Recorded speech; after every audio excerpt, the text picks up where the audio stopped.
Ay, si sir. Sir. Sir. Ano? Nagkakabigayan na ng ano dun sir ah. Dun sa labas, nagkakabigayan na ng ayuda. Binga. Oh, sir. Oh, di mo ba tatanungin sir kung ano pinamimigay sir? Ano yun? Ano sir, yung di ba kayo magagalit sir kung ano, sabon kasi yun, pampakinis sir sa mukha. Ayan na naman tayo, pampakinis na naman ang mukha eh. Sabi na hindi na nga magbabago itong mukha ko eh. Akala ko ng pagkain. Walang joke ka naman oh.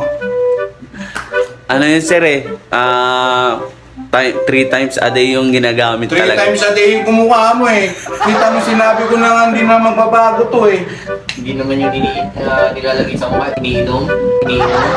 Iniinom yun sir. Inumin ko mga mukha ninyo. Gusto nyo? Gluta sir, gluta. Gusto mo kultahin ko ulo mo?